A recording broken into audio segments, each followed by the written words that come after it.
Hi, welcome to the first session of my new marketing strategy course. I'm extremely excited to be sharing this information. This really is the culmination of some stuff that's been around for a long time and is growing, and it really feels like its time is now. So I want to share this material because it's so valuable. I want to share it with as many people as possible, and this is going to be an 8-week, 8-session course. And this is the first session, the introduction to marketing strategy. So let's go. We start with the question, what is strategy? What is marketing strategy in particular? Well, strategy is the method of formulating a plan to achieve something. It's as simple as that, right? So there's something that you want to achieve, and strategy is how are we going to get there? How are we going to achieve that thing?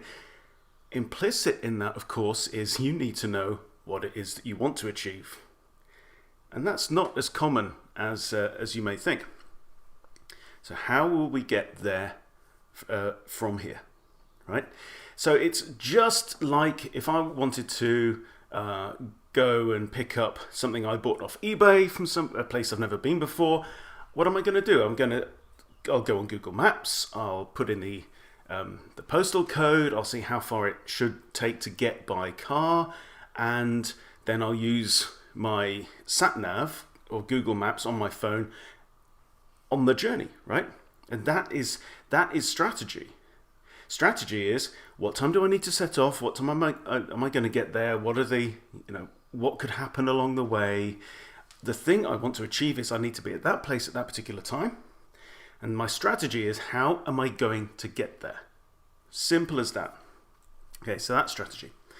You may also call the plan a strategy.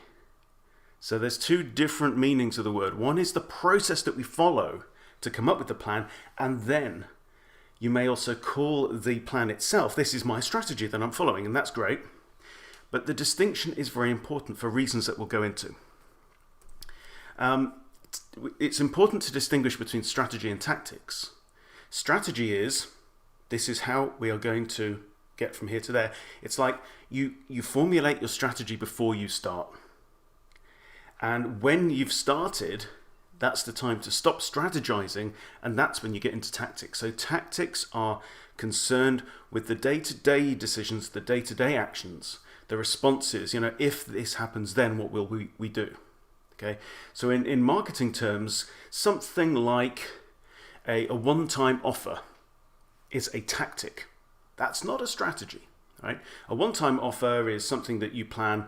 It's a step, right? So after somebody's bought this, then you say, well, now would you like to upgrade to this for only so much? And it's like, fine. And you may remove that at another time without fundamentally altering your strategy. Okay, your strategy is, how are we going to get from where we are now to a point of success in the future? And you can change the tactics along the way, and you should change the tactics along the way in response to stuff that happens. Okay, so strategy, tactics, two different things. Okay, marketing strategy. Marketing strategy is that in the context of marketing, which is effectively selling. Okay, so marketing strategy is the process of planning how we will achieve what we want to achieve by selling something. And what you could sell could be products or services or even ideas, right? And always remember that money isn't the only currency. We live very much in an attention economy these days. So if you're asking somebody to give up, as I am with this video, some of their time, I'm selling you an idea and you are paying for it in attention. And attention is very valuable. It's becoming more valuable over time. Okay, so we sell something and it could be paid for in monetary terms, or it could be paid for in other ways like attention. Too many businesses go to market without any strategy at all. It's extremely common. I would say it is more common that a business has no marketing strategy at all than that they do. And the lack of marketing strategy is extraordinarily costly for many reasons. If you don't know where you're going, how can you get there? If you don't know where you're going and what your journey plan is, if somebody comes along with a new tactic and says, hey, if you're not using my great webinar tactic, you are losing out. People saying, oh, ditch your website, what you need is a funnel. And you might go, oh, that's interesting. I'll go and, sit on your webinar. But, when you have a strategy, when I know where I'm coming from, I know where I'm going to, I've got a plan of how I'm going to get there, right? Then you can say, okay, Mr. Vendor, how will the thing that you are advising me to use, which might be great, how will that fit? How will that serve my strategy? And you then have a basis and a means of knowing and being able to decide if this thing will be helpful to you on your mission or not. And remember, there are great tools out there, right? There are some, tools and processes and techniques that can transform businesses. And any of those could be catastrophic for you if used the wrong way. I cannot stress this enough. We have a plethora, a multitude of tactics available to us these days. Tools, platforms, themes, all kinds of amazing stuff that we have at our disposal for marketing purposes today. Any of them could be amazing. Any of them could be awesome. Any of them could be utterly catastrophic.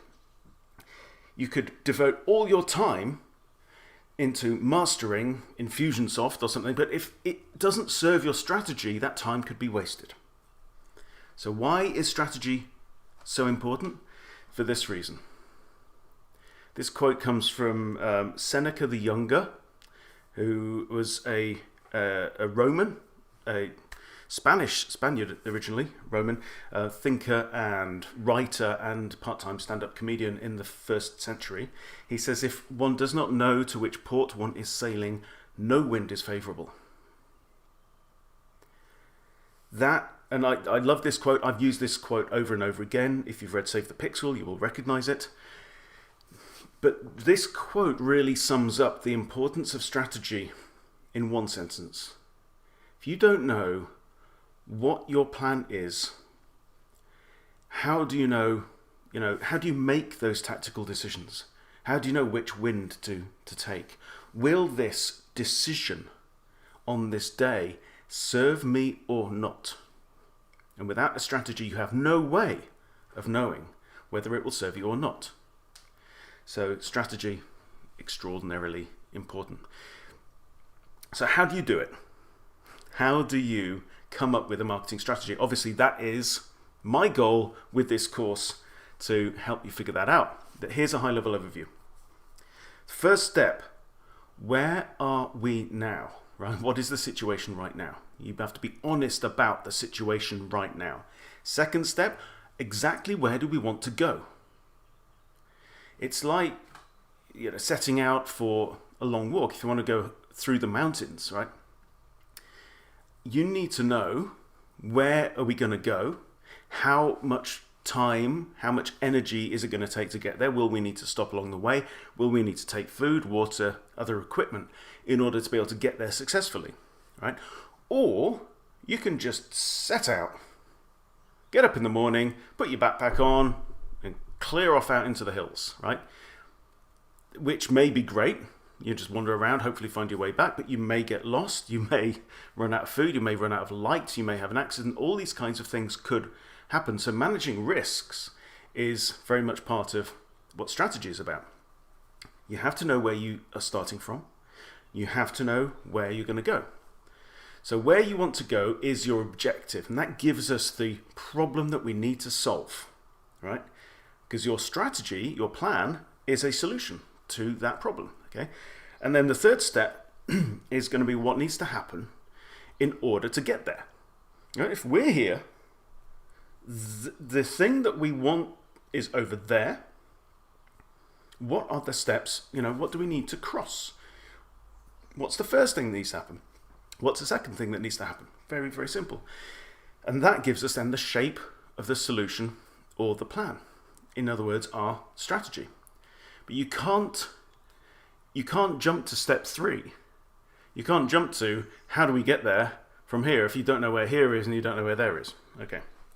So we'll dig into these steps a bit now. The other thing I want you to think about as well is 4 quite distinct phases of approach or activity or thinking in the context of these steps, right? So, holding your head, where are we? Where are we now? What's the situation now? Where do we want to go? And then what needs to happen to get there? And in the context of that, 4 phases. Okay. First one is expand.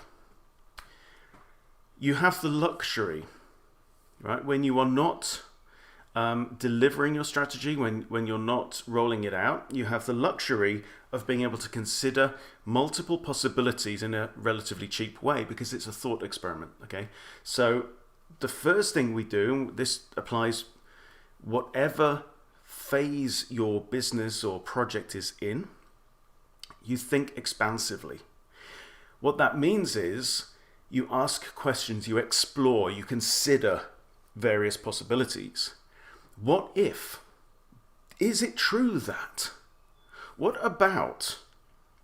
How could we, right? Lots of open-ended questions that help you to, basically you're gathering more information, you're gathering more possibilities, right? And it's very important. It's like, the classic brainstorming. Say, let's get as many options and choices and possibilities in front of us as we can. That's expansive thinking. Then when you've done that, you need to switch to the second phase, which is contractive thinking. Okay, so with all these possibilities, we can't do them all. That would be suicide, right? So we need to decide what to do, what will help us. And this is just as much about where we want to go, as in your strategic objective, as it is about the tactics to get there. Because you can choose your strategic objective. Very often, I think that many of us think that because we are pointing this way, because we have been doing these things for the last few years, because our education is this, and because our parents expect that, then our path forward is pretty much, railroaded for us. We're on the tracks and there's nothing much we can do. The reality is that you have a lot of choice over these things. And in the context of that, you get to make decisions about where you want to go.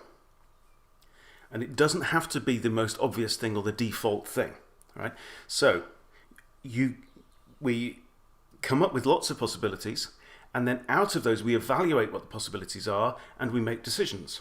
Okay, what kind of business do we want to be? What kind of brand do we want to be? What kind of customer do we wish to serve? What kind of goal, or what's the vision of the world that we wish to create? All of these things are really, really important, and you get to choose them. So more about that later.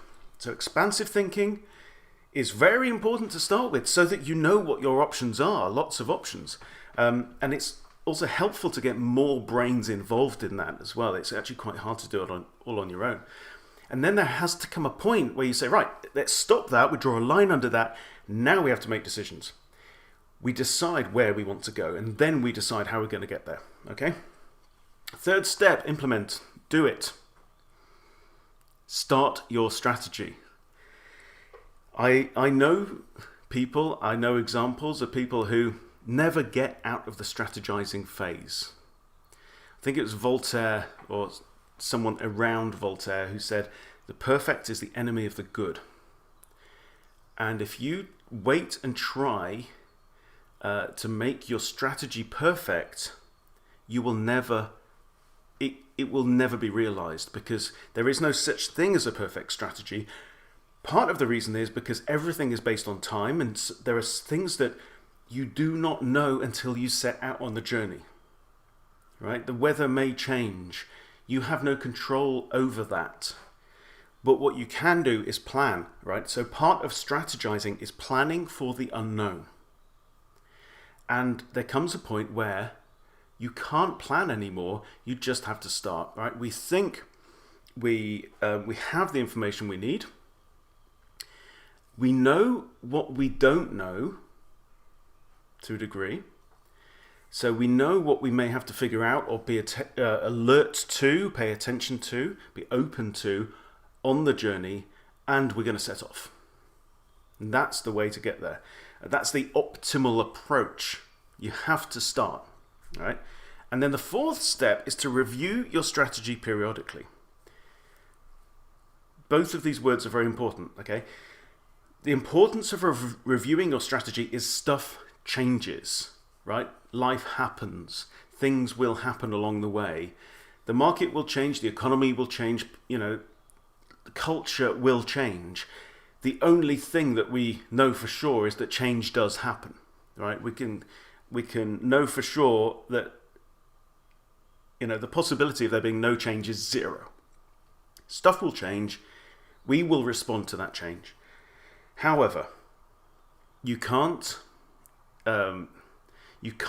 keep strategizing, because if you're constantly changing your strategy and trying to tweak it and improve it on the fly, you will get nothing else done.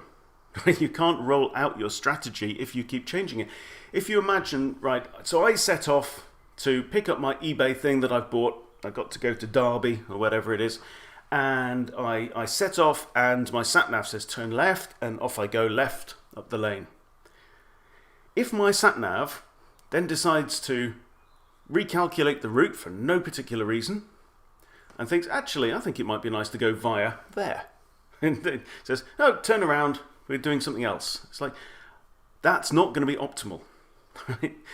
Optimal is I need to set off for my destination. I need to drive purposefully towards my destination.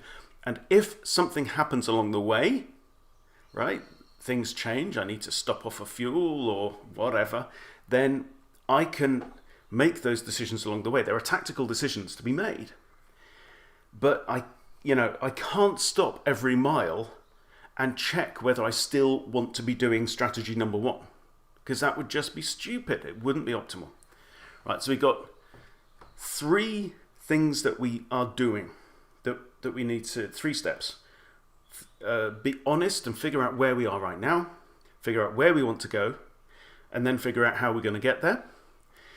And the phases of approach are think outwards, then stop doing that and make some decisions, make a start, and review your strategy, but periodically.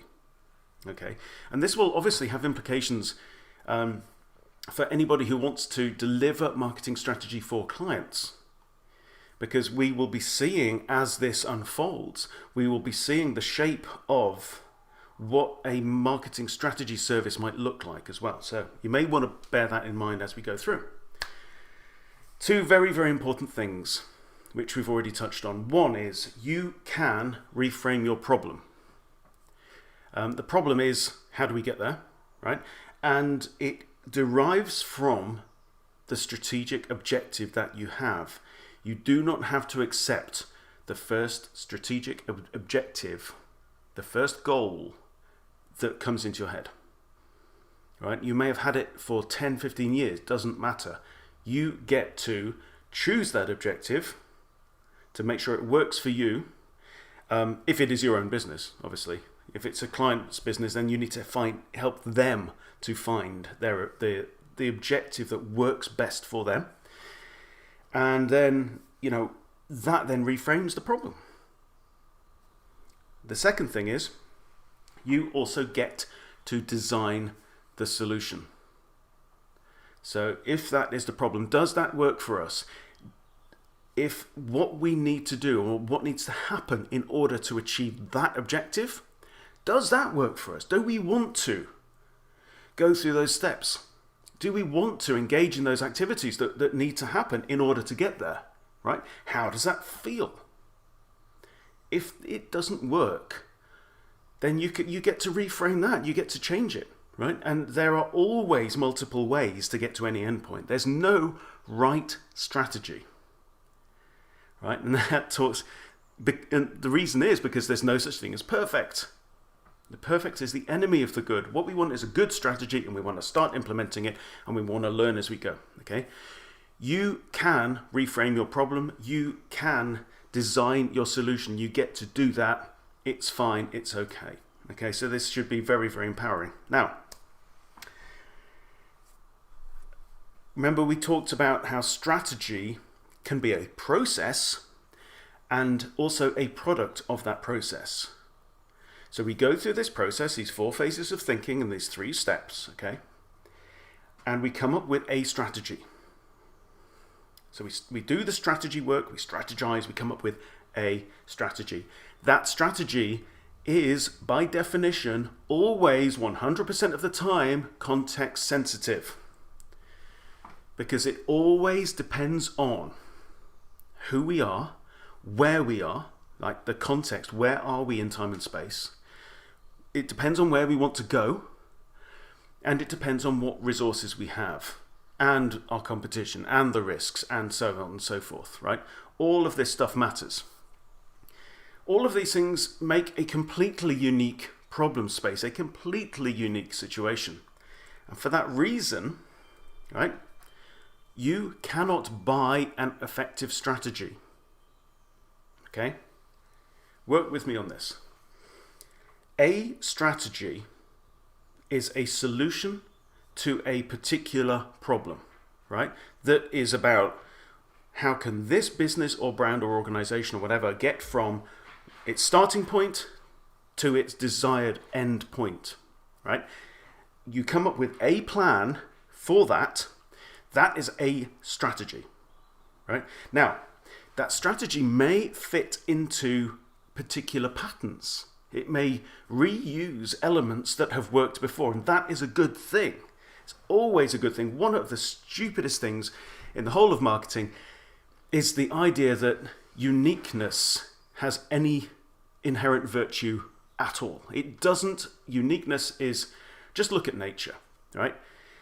Look at evolution. Most most innovations fail. That's how evolution works. That's optimal, right? That's how life works. Most new things fail.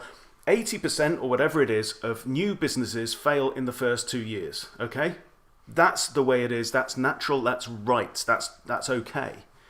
And the ones that work. Now, a strategy that works for one particular business in its context of where it started, where it wants to go, and all these other things around it, may work for a similar business in a similar context with similar goal. But there is no logic to say that you can take that strategy and transplant it into your business and expect that strategy to work to help you get from where you are now to where you want to go, because all of these other things are, completely unique, totally unique. It's like the DNA of your particular business. It's your fingerprint. It's totally unique, right? So you cannot transfer a strategy. Some examples, and right, there's a lot of marketing out there that will tell you, steal my 17 proven strategies for ... right? Ignore that stuff. There is no such thing as a proven strategy that is transferable to any other context. It's not. So, a sales funnel, there's a lot of talking about funnels these days, right? And I've got angry. I saw an ad saying you should ditch your website and instead be investing in funnels, okay? Funnels could be great. We've been talking about sales funnels for 100 years, by the way. It's nothing new. But, the technology has just accelerated all. But, okay, a sales funnel is an example of a strategy, right? A sales funnel that is implemented for a particular business is a strategy, right? Not sales funnels. A product launch plan or system could be a strategy. When Jeff Walker launches product launch formula, like he does every year, he has a strategy for it. None of that means that you could take, Russell Brunson's particular sales funnel or Jeff Walker's particular product launch and copy it, pick it up and put it in your business and expect it to work, right? Because for the reasons that we said, it just can't. Okay, these things are no more transferable than a game plan, right? If you go out for a game of football or rugby or whatever your game is, you're thinking, okay, well, this is what we need to achieve because of where we are in the table. This is our competitors' strengths and weaknesses. These are our strengths and weaknesses. We expect them to do this, but they may not, right? All of that is completely sensitive to the context of that game. It's to do with timing. It's to do with, the timing in the season. It's to do with a competition. You cannot take that same game plan and say, well, that worked. Let's do that game plan every game for the rest of the season. Because you will fail. Neither could you say, that game plan was so good, right, in our football game, that we're going to sell it to a rugby team or a hockey team. How absurd does that sound? Right? But this happens in marketing all the time. You can't take a journey map, right? I've picked out this great way to drive from Sydney to Melbourne, okay? And it takes in all these amazing views, and I'm going to take that map that I've created and I'm going to sell it to somebody who lives in Los Angeles. It's just insane. Like a personal training plan or a diet regime. It's to do with the individual. What do you want to achieve with your personal training plan? What do you want to achieve with your diet? What kind of body do you have? Right? These things, by the way, are no less unique and individual than any business or organization. No less unique. So why do you think that you can transplant a strategy from one business that works? Look, it's worked here. And say, okay, work for me. Medical treatment program, We don't even need to go there. Okay. Everything has its place in time and in space. That could be a poem one day. Time and space are very important. Space is where are you? Where are you in the market? Where are you in relation to your customers, in relation to your competition, right? What is the map, the lay of the land? This is something that we could talk about for weeks and weeks. And also time is critically important. We will talk about timing later on in this video. But just for now, let's hold the idea in our heads that where we are and when we are really matters. Okay? Just take, for example, I'm really into gardening. I'm very passionate about sustainable agriculture and stuff like that. And when you look at nature, you will see that some particular types of plants will, or animals, will thrive in particular environments. Okay, so I've just planted a load of potatoes because the soil is just warm enough for me to plant my potatoes. Now, and also my soil is good for potatoes, right? So that's place. My garden is good for potatoes, right? Because I have a heavy clayey soil. I cannot grow carrots. Carrots hate it here because my soil is too dense and whatever, right? So, it's great for potatoes, it's rubbish for carrots. And if I had planted my potatoes 1 month ago, they would probably have failed because the timing was wrong. So whatever we are doing in our strategy, we need to be honest and sensitive to time and space. Right? So I've got some bad news, first of all, before we carry on. The bad news is, for all the reasons that we've been discussing, no one knows what the right strategy is for your business. I'm sorry about that, but it's the truth. Your business, your context, your goals, it's also unique. There is no right strategy until one is created. Okay, so nobody can tell you what that right strategy is right now. It isn't written anywhere. There are no shortcuts. There are no easy answers. Fortunately, there's good news. The good news is no one knows what the right strategy is for your business. No one knows what the right strategy is for any business, actually. So all we can do is be honest, realistic, just realistic enough, just ambitious enough, just bold and creative enough, right? We choose our objective, we decide how we're going to get there, right? We make a plan, we implement the plan, right? No one knows what that right strategy is for your business apart from you when you work it out. No one knows the right strategy for your clients until you work it out. And more good news, you already have all the information you need to figure it out. Because you are in the context that you are in. You know what your clients are, potential clients, future ideas. You know about your competition. You know what your strengths are. You know what your plans are. All of this stuff is available to you right here, right now. Do not expect that any marketer can come along with a magic bean that will solve your dreams and make your dreams come true. It's not going to happen. You already have all the information you need. All you need now is a process to follow. And that's what we're doing. More bad news though. It's extremely challenging to design your own strategy. It takes a type of discipline that not everyone has. Okay, and that's just the fact of life, and it would be remiss of me if I didn't spell that out. So I honestly believe that the world is ready for a marketing strategist discipline and profession. Okay, so that's one of the things that I and others are working on right now. It is difficult, very difficult, to design your own strategy, but it's still worth doing. Because it's better to have a strategy than no strategy at all. If you're not in a position to get somebody to help you with your strategy, follow this process. It will help. Okay. It's also very hard to stick to a strategy.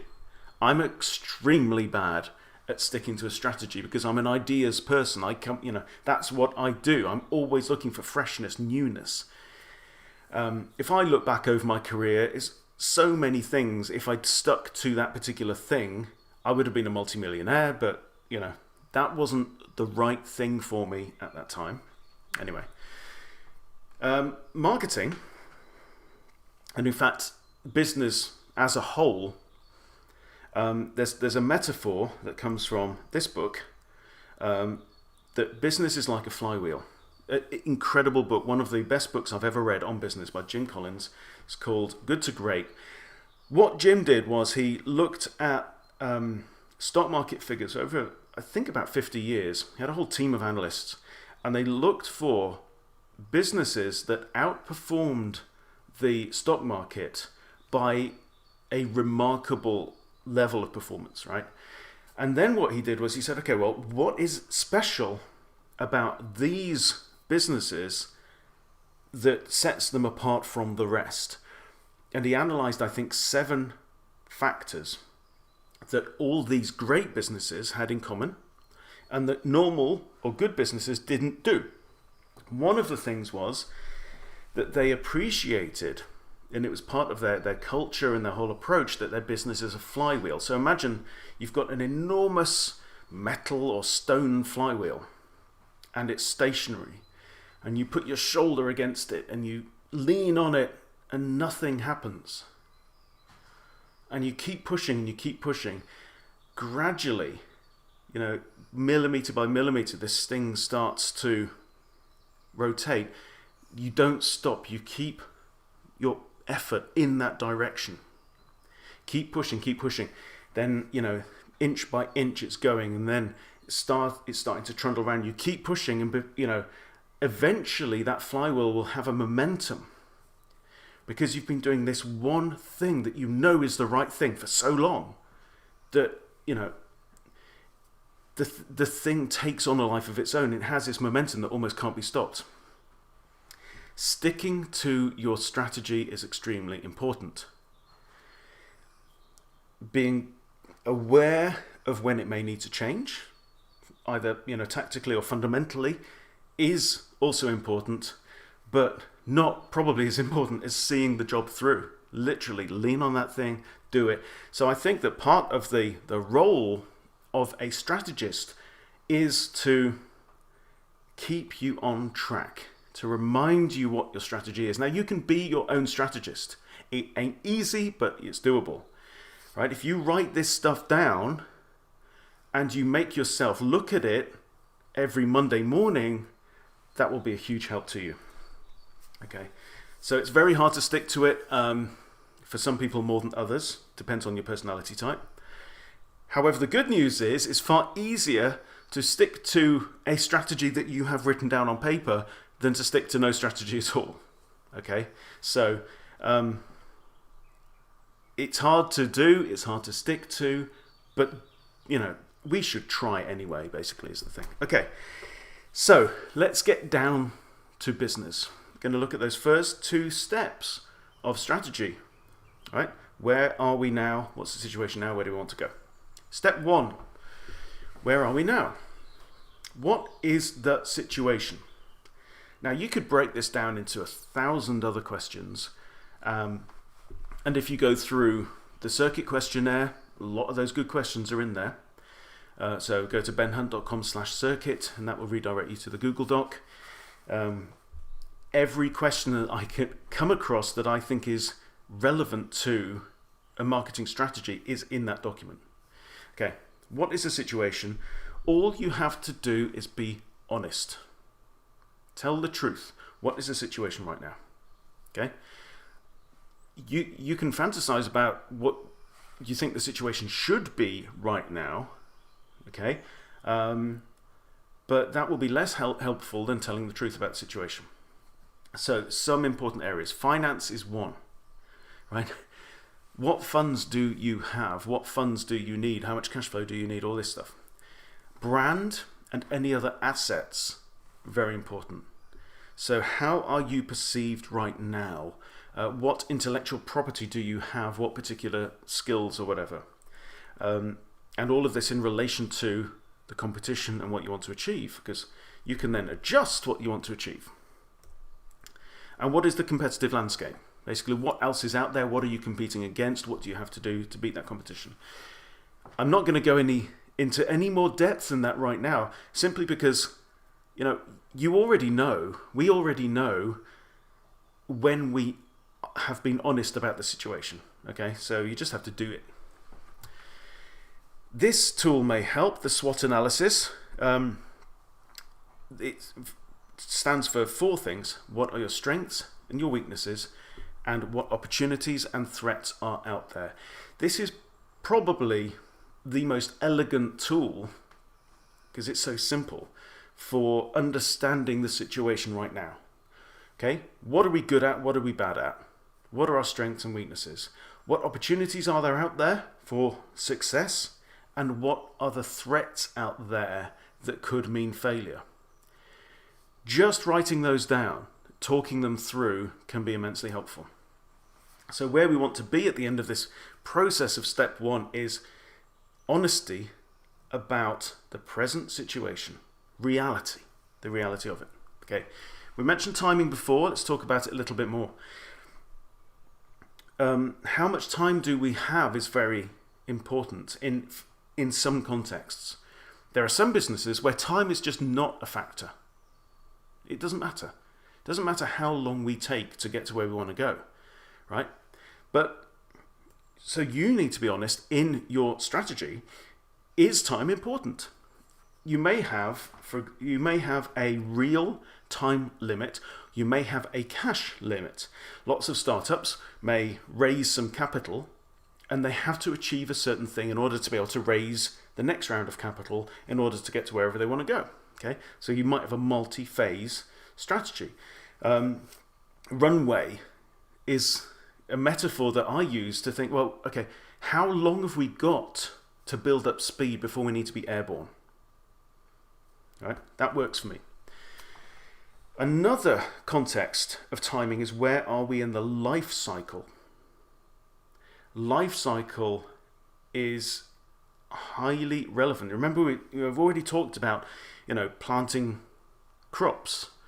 So if you plant at the wrong time in the year, if I plant my potatoes in February, they're not going to work. If I plant my potatoes at the end of the year, they're not going to work, because they're going to be trying to grow in the wintertime. You have to do the right things at the right time in order to achieve the kind of growth, the kind of success or result that you want.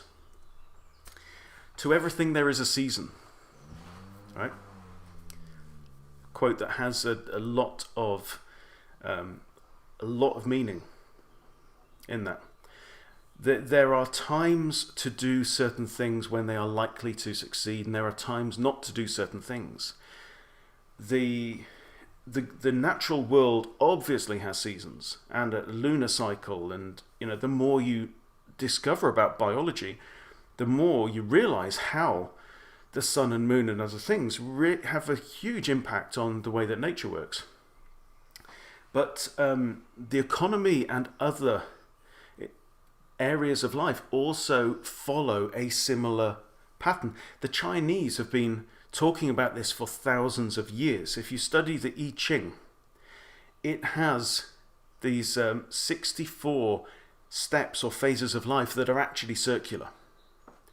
So, and these 64 steps apply to the seasons, a business or project or campaign or battle or relationship, all kinds of things follow this natural progression. It's quite a logical process. And, from, birth to growth and everything else in between, and then starting all over again. Everything has a season. Everything is in a cycle, and the economy has cycles. So we have all lived through multiple economic winters, right? So in winter, the crops are scarce, resources are scarce. You can't borrow. It's hard. There just doesn't seem to be as much money flowing around, right?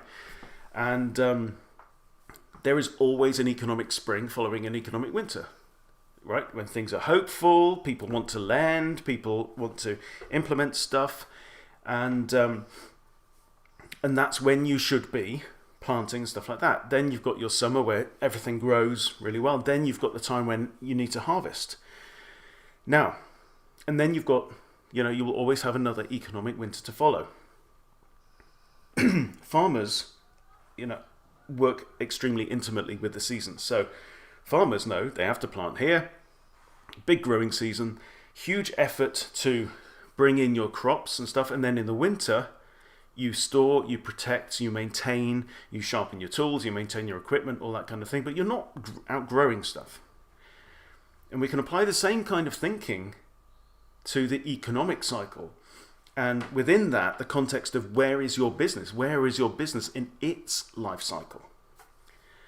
So, a lot of people, I remember times in the 1980s and the 90s when it seemed like we had huge economic booms, and people thought, wow, I bought this house 3 years ago and I've just sold it and I've doubled my money. I must be some kind of freaking genius, right? It's like, I've got fingers of gold. I've got the magic touch. And they think they're just great, and they invest all their money in something else because they've had early success. But it wasn't necessarily them. It's just the fact that they were lucky because they planted their thing at the right time and they got the benefit of it. Then the economic winter hits. Suddenly that thing you've invested in may fail. And, if you've gone out and you've, showered money on cars and homes and stuff like this, you may have to sell all that stuff. And there's smart people who knew that the winter was coming. They've gathered, they made hay while the sun shone, right? Very important metaphor. In the summer, you cut your grass, you make the hay, because the hay is going to feed your animals through the winter, right? So in economic terms, you can apply the same kind of thinking, right? When it's easy to make money, but don't go out spending it on Porsches and stuff like that, right? Make your money, hold on to it, because in the winter time, which is going to come, winter is coming, all those people that have bought all that stuff and invested in all that stuff at the wrong time, because they did it in the autumn, are going to be selling it off, and then you can buy it cheaper, and so on and so forth. Anyway, we digress. Timing is important. To everything there is a season. It's also worth, if you're in the business of new technology or new ideas, to read up about the technology adoption curve. I won't go into it much now, but this comes from, well, the idea's been around for a while. Really, really good book from around 2000, Geoffrey Moore's Crossing the Chasm. What he was saying is that markets have this particular life cycle, right, where you get, early adopters who will go out and buy the newest thing because it's the newest thing, right? And then you've got early majority of the market, late majority, and laggards of the market, right? So you've got people who, each of these groups look to the previous group to know when the time is right for them to buy something. I'm not a rabid early adopter, so I remember I had friends who had cell phones 5 years before I bought a cell phone, because I just didn't need it. I'm not that kind of personality. There's some people who have to buy the cell phone, have to have the latest cell phone. Okay? Now, I will look to those people to know what phone to buy, but I won't have to go and buy the latest one. I'll wait until version 2, 3, 4 has come out, and then I might buy it because I know they work. So anyway, the market has a particular thing, and what Geoffrey Moore was saying is that there's a gap between these early adopters and the majority of the market where most of the money is made. And he says it's a mistake to market to the wrong piece of the wrong sector in terms of timing of the market. So don't, if you're bringing out a new idea, a new product, new technology, you have to market at the innovators, the people who just have to have the latest thing. And if you start marketing this as a mainstream product, the mainstream will look at it and go, well, how do we know it works? Right? Where are the reviews? Because they don't want to be the first on board. The people with the most money, the biggest market, aren't going to be the first on board. So you have to market at the people who need to be the first on board, and that means taking a different approach. Okay, so if you're in the business of ideas or technology, it may be worth having a read of this book. There's a lot of information there for you. So that was step one. Where are we right now? Where are we in space? Where are we in time? The second step is, where do we want to go? Now, the second whole video is going to be on this question. But for now, we'll look at it at a relatively high level. What is the high level business objective? Right? So the business objective is not necessarily the same as the marketing objective, but the marketing strategy must serve the business objective. So where does the business want to go, and possibly when, or by when? And I think so many of us think we just want to make money, and that's not the answer. Making money is not the answer. Partly because making money as well. How much money is money? You could. I'd say to you, well, if you work for me for the next year and I will pay you $10, you've made money, right? But everything else will fall down if you're working for me for a whole year for $10. It's not going to work. So what is more money? What does that mean? Here are some examples of objectives that don't make sense. Okay, sell more is not a good high-level objective. Why? Because how much more is more? Selling more could actually be the wrong thing for a business. Make more money by the same token, right? Grow. Now, as we'll see in the next video, grow can mean a huge number of things. Now, for most of us, most businesses, their marketing strategy is about growth in some context, but not for all, as we'll see in a bit. So, bigger, better, faster, more is not helpful. That is not an objective. It's not fixed. You don't know when you've got there. How can you know where there is, right? Sell more is a direction, but not an objective, right? Same with make more money, grow, whatever. It's a kind of that way. You may choose to use SMART, right? So what is a SMART goal? It's specific, measurable, achievable, realistic, time-based, something like that. I don't particularly use it, but it makes sense to say, okay, it's specific, we've nailed it down. We can tell in, specific terms when we've got there, measurable, and all that kind of stuff, and time-based is important. That may work for you. I prefer the having a beer test. I learnt this off a former consultant that I was working under. And what we would say to a client is, okay, imagine if, give me a time period, a year, 2 years, 6 months, whatever it may be, we are sitting in the bar at whatever conference or in a hotel, and we're having a beer and we're saying the project has been a success. Great, clink. Here's to us, we did it. How can we say that we did it? Right? What does we did it mean? And so you could say, well, okay, we've sold 1 million or whatever, or we've made so much profit, or we've got so many more offices or members of staff or clients, or whatever. What does success mean?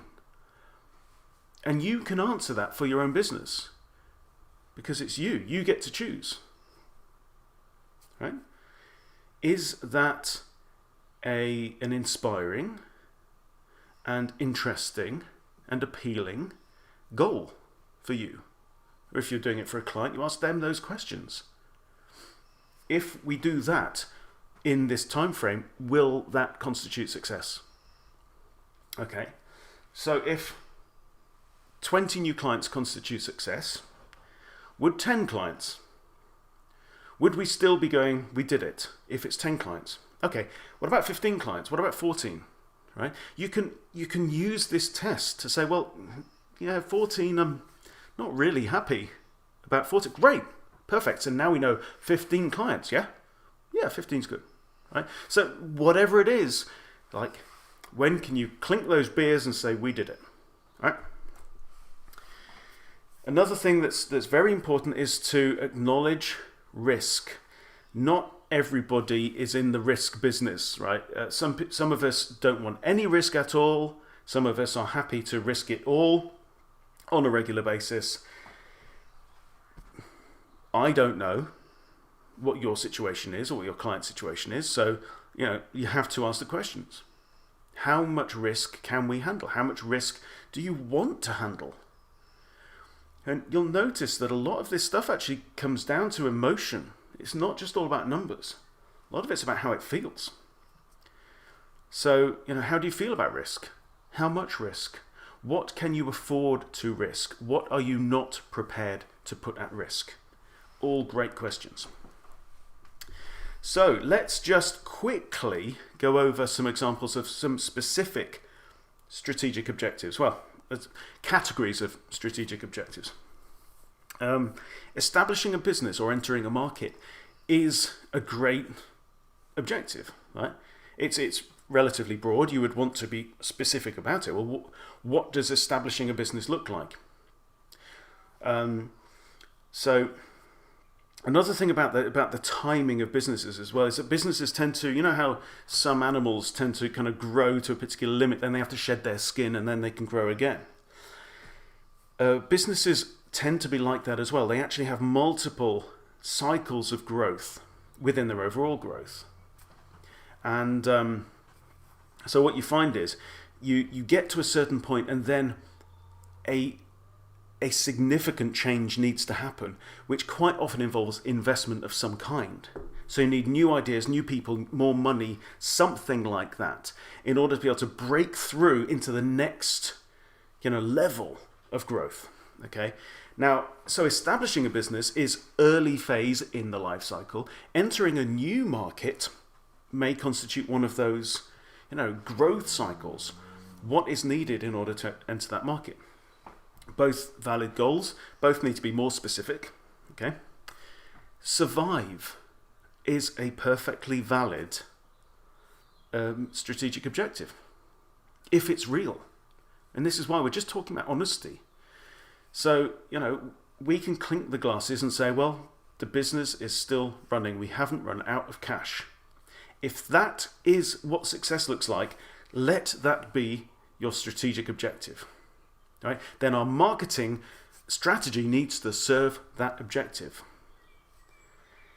The wrong strategy can be catastrophic to a business.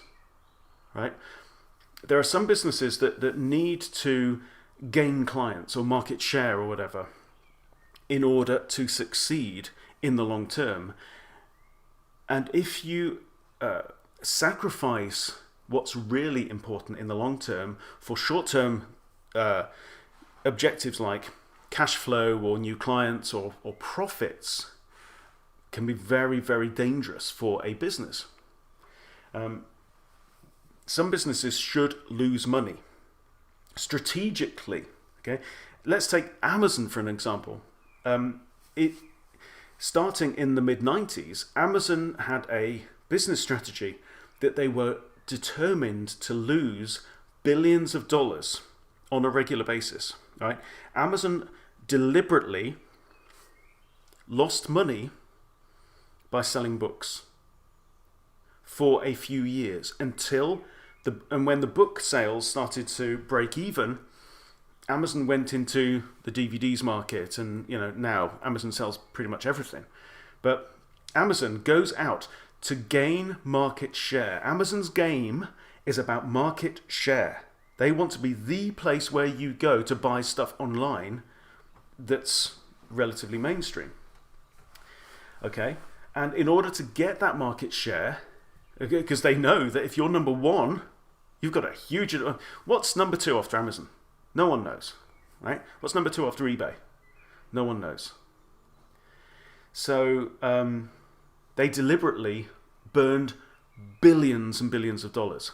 And that was the right thing to do because of the strategy. The strategy was market share, right? Grow, as I've hinted, we're going to talk about this a lot more in the next video. Growth can take many, many forms, or reversing a decline. Our business is failing in whatever reason that we say, and we want to reverse that. Okay, perfectly good strategic objectives. Market shares we talked about, the Amazon example. Market share is a good example of a long-term objective. Right? If you're going after market share, you're in it for the long game. Getting investment is absolutely a realistic strategic objective. Startups very often will use angel or seed funding in order to get to a certain point where they can prove a certain thing. Right? That's goal number one, so that they can then get first round of funding, second round of funding, and so on. And that could be completely different to another similar kind of business. And that's because they are a startup, because investment is the way that they work. This is just about acknowledging the lay of the land. And this is why you can't take one particular strategy and apply it to this business, that business, and the next one.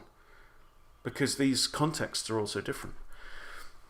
There can be emotional or soft goals as well.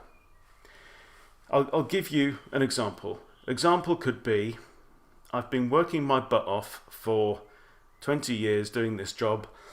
I want to go to semi-retirement and do more writing for next year.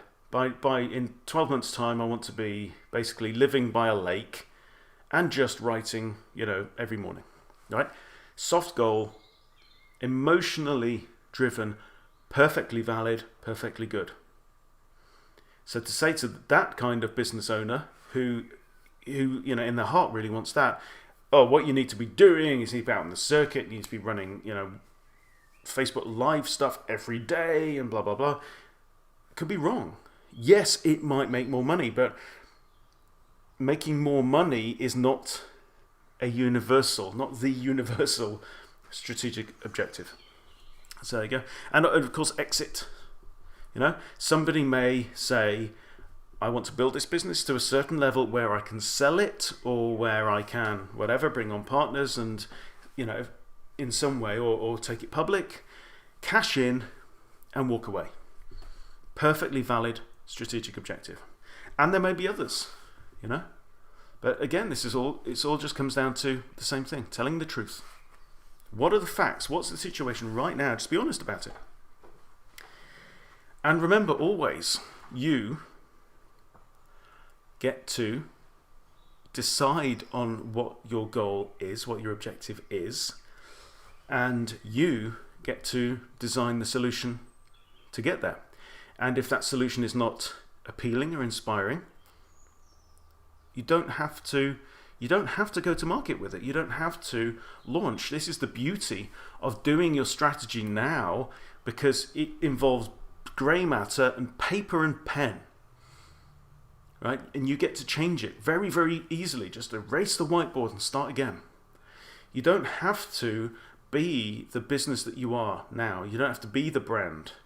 Brands can change. Your market, your customers can change.